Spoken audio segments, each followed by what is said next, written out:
for facilitating the two omnibus resolutions under this item.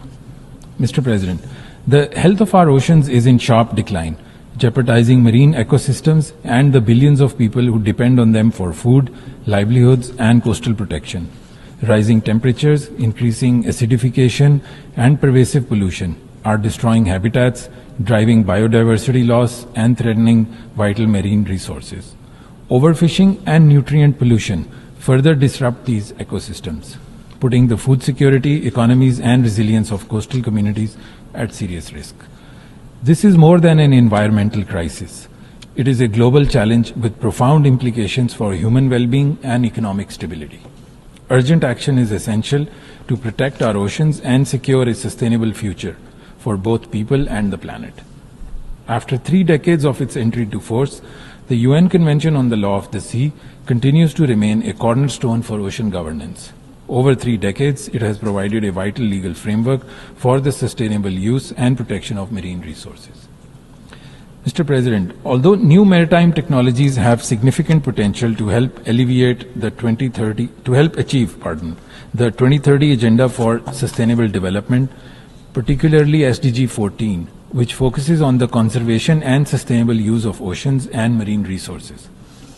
Many developing countries face challenges in implementing these technologies due to the North-South digital divide, limited access to financing, and a lack of resources to build sustainable ocean-based economies.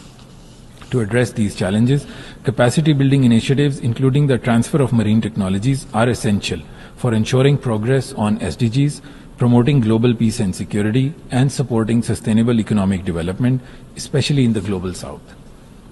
Mr. President, Pakistan attaches great importance to the work of the 3 bodies established under UNCLOS, the International Tribunal for the Law of the Sea, the Commission on the Limits of the Continental Shelf, CLCS, and the International Seabed Authority, ISA. Since its establishment, the ISA has functioned as the main organ for the management of the area and its vast resources as common heritage of mankind.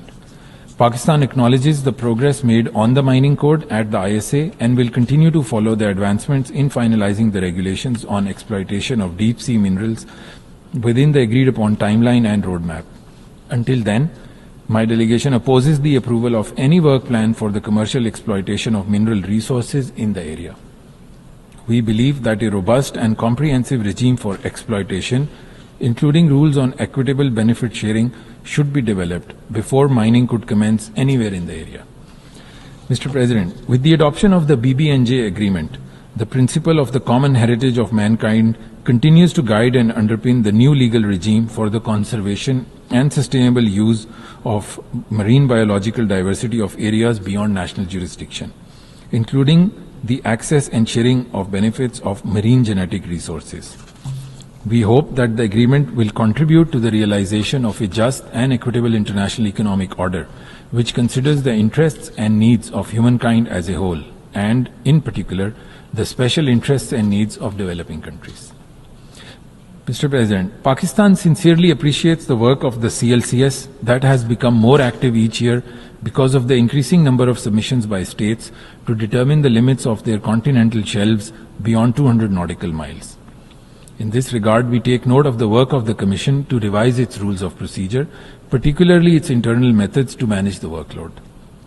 Pakistan reiterates the importance of Rule 5A of Annex 1 of the Rules of Procedure, which stipulates that when a land or maritime dispute exists, the Commission shall not consider a submission made by any one of the states involved in the dispute until prior consent is given by all parties to the dispute.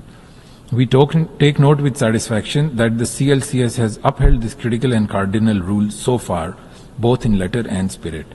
We encourage the Commission to continue prioritizing those submissions where no dispute exists to manage its workload effectively. Mr. President, the idea of a blue economy recognizes the seas and oceans as main drivers of economic development with great potential for innovation and growth. Pakistan's interest in the blue economy emanates from a coastline of over 1,000 kilometers, an extended continental shelf, an exclusive economic zone of around 290,000 square kilometers, and 2 major ports in Karachi and Gwadar. The Indian Ocean offers promising potential for mutual cooperation and collaboration, but geostrategic competition and the pursuit of military dominance by one littoral state could gravely jeopardize that potential in the Indian Ocean.